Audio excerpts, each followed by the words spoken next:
YS Jaganmohan Reddy పరామర్శిస్తున్నారు. So YS Jaganmohan Reddy పరామర్శించి వాళ్ళకి ధైర్యం ఇవ్వడంతో పాటు ముఖ్యంగా వాళ్ళు చేస్తున్నట్టు వాళ్ళ తరఫున అండగా నిలుస్తామని వైఎస్ఆర్ కాంగ్రెస్ పార్టీ అండగా నిలుస్తుందన్న అంశాన్ని చెప్పనున్నారు. సో వైఎస్ఆర్ కాంగ్రెస్ పార్టీ నాయకత్వం, వైఎస్ఆర్ కాంగ్రెస్ పార్టీ ఆ క్యాడర్కి ఏ విధంగా అండగా ఉంటుందో ఆ అంశాన్ని వైఎస్ శ్రీలక్ష్మణను సన్రైజ్ ఆసుపత్రి పెద్ద ఎత్తున కార్యకర్తలు చేరుకున్నటువంటి పరిస్థితి, ఆసుపత్రిలో కూడా వచ్చినటువంటి పరిస్థితి. పూర్తి స్థాయిలో ఇక్కడున్నటువంటి ఆ వైఎస్ఆర్ కాంగ్రెస్ పార్టీ ఆ శ్రేణులు ముఖ్యంగా రాష్ట్రంలో జరుగుతున్నటువంటి పరిణామాలన్నింటినీ కూడా వరుసగా మనం చూసినప్పుడు వైఎస్ఆర్ కాంగ్రెస్ పార్టీకి సంబంధించినటువంటి కార్యకర్తల లక్ష్యంగా ముఖ్యంగా వైఎస్ఆర్ కాంగ్రెస్ పార్టీ ఒక్కటి రాష్ట్రంలో ప్రతిపక్షంగా ఉంది. కూటమి ప్రభుత్వం అనేక హామీలు ఇచ్చింది. హామీలు ఇచ్చినప్పుడు కూడా వాటిని నెరవేర్చేటువంటి ప్రయత్నం చేయలేదు. సో భవిష్యత్తులో ప్రశ్నించేటువంటి ప్రతిపక్షం గొంతు వైఎస్ఆర్ కాంగ్రెస్ పార్టీగా ఉంటుంది కాబట్టి ఆ ప్రశ్నించే గొంతు ఉండకూడదు అనే ఉద్దేశంతో ఆ వైఎస్ఆర్ కాంగ్రెస్ పార్టీ ఆగదొక్కాలనే లక్ష్యంతో ఈ దాడులన్నీ కూడా ఈ హత్యలు చేస్తున్నది వైఎస్ఆర్ కాంగ్రెస్ పార్టీ నాయకుడు వైఎస్ జగన్మోహన్ రెడ్డి చేస్తున్నటువంటి ఆరోపణ. వైఎస్ఆర్ కాంగ్రెస్ పార్టీ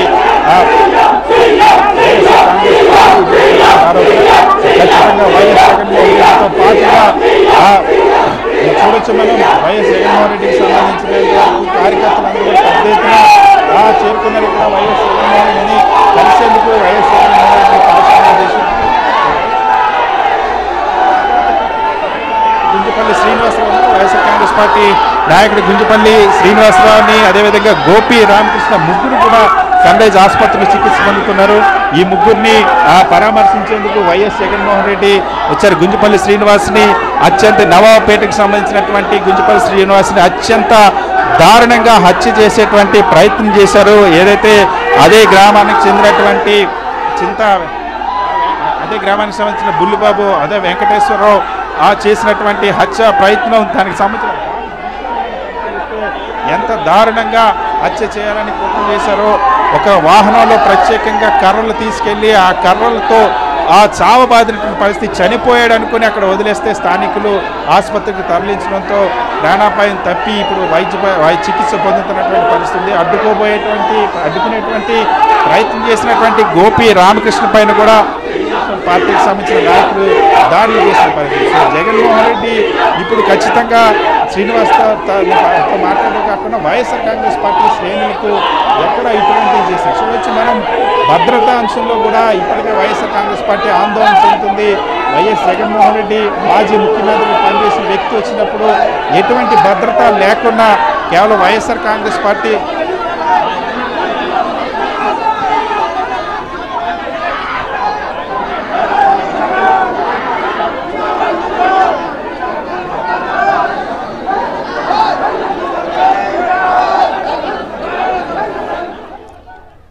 విజయవాడలో సన్రైజ్ హాస్పిటల్కు చేరుకున్నారు వైఎస్ఆర్సీపీ అధినేత వైఎస్ జగన్. గన్నవరం ఎయిర్పోర్టు నుంచి ఆయనకి వైఎస్ఆర్సీపీ నేతలు కార్యకర్తలు ఘన స్వాగతం పలికారు. అక్కడి నుంచి హాస్పిటల్కు చేరుకున్న ఆయన్ని చూసేందుకు పెద్ద సంఖ్యలో కార్యకర్తలు అభిమానులు అక్కడికి చేరుకున్న పరిస్థితి. జై జగన్ నినాదాలతో మార్మోగిస్తూ ఉన్న దృశ్యాలు మనం చూస్తూ ఉన్నాం. సీఎం సీఎం అంటూ పెద్ద పెట్టిన నినాదాలు చేస్తూ స్వాగతం పలుకుతున్న దృశ్యాలు మనం చూస్తున్నాం. ప్రస్తుతం అక్కడ ఉన్న ప్రతి ఒక్కరికి అభివాదం చేస్తూ ముందుకు కదులుతున్నారు జగన్. టీడీపీ నేతల దాడిలో గాయపడ్డ క్యాడర్ను కాసేపట్లో పరామర్శించనున్నారు. ఆసుపత్రిలో చికిత్స పొందుతున్న శ్రీనివాసరావు, గోపి రామకృష్ణను పరామర్శించి భరోసాను ఇవ్వనున్నారు YS Jagan.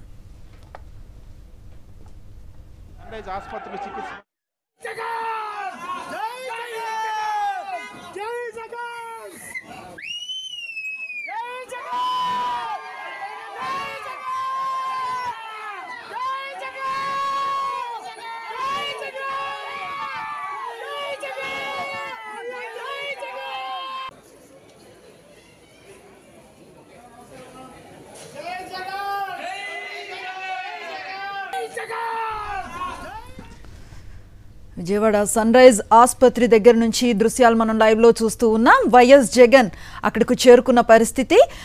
Vijayawada sunrise hospital నుంచి ప్రత్యక్ష ప్రసారం చూస్తూ ఉన్నాం. టీడీపీ నేతల దాడిలో గాయపడి ఆసుపత్రిలో చికిత్స పొందుతున్న నవాబుపేటకు చెందిన శ్రీనివాసరావు, గోపి రామకృష్ణలను పరామర్శించేందుకు వైఎస్ఆర్సీపీ అధినేత వైఎస్ జగన్ కొన్ని క్షణాల క్రితమే అక్కడికి చేరుకున్నారు.